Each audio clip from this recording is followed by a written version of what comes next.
finishes should preferably be done before the floor finishes. All water and power installations, mainly conduits and piping works, should be done before plaster works. All door and window frames should also be fixed before you start the plaster works.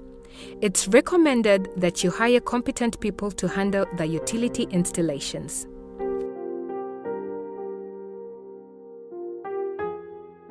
Plastering the wall is very important because it protects the house from extreme weather conditions and also brings out the beauty of the house. It's important that you use clean sand and that the materials, that is the cement and the sand, are properly mixed. Sprinkle water at least 2 times daily for 7 days, mainly during the hot seasons. Water poured on a floor should flow towards the doors or towards the drainage channels of the showers.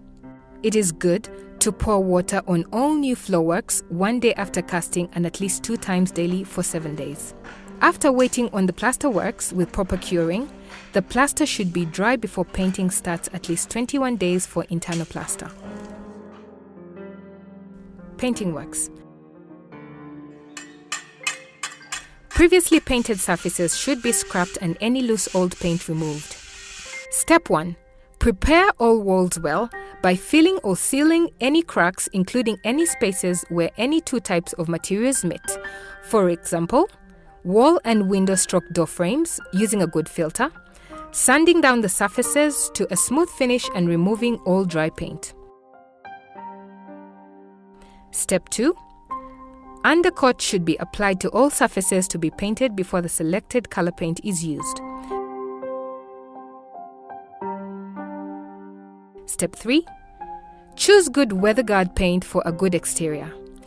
2 coats of the finishing coat are sufficient, but 3 produce a better paint finish. Ensure that each coat of paint is dry before another coat is painted over it. The best test for dryness is using the back of the hand. Stickiness indicates that the wall is still wet for oil paints, and coating of the hand indicates paint is still wet for water-based paints. Tiling. Choose the color of your tiles properly. Lighter colors bring life to your home. Tile placement and type differs according to the room. Bathroom tiles are different from other room tiles. Request the material supplier or contractor to guide you in differentiating the different types of tiles. Main indicators of poor workmanship. Floor slab cracks. Possible causes may include the use of sand with a lot of clay, lack of curing, and foundation settlement. Hollow sound on the floor.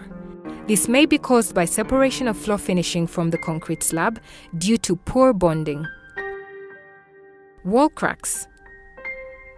The possible causes include overloading, use of very fine sand, or sand with high clay. Painting. Mold on the paint surface. Chalk-like substances on the paint. Peeling paint. Blisters on the walls. Ring beam. Exposed iron bars as a result of loss of liquid from the concrete.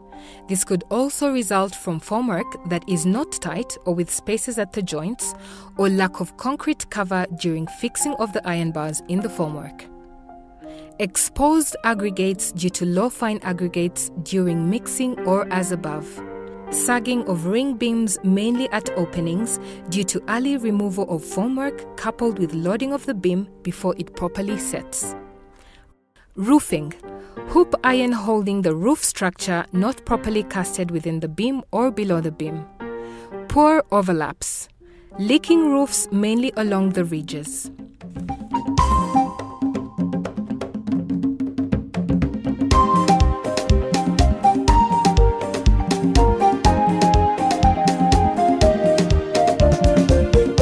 Thank you for viewing.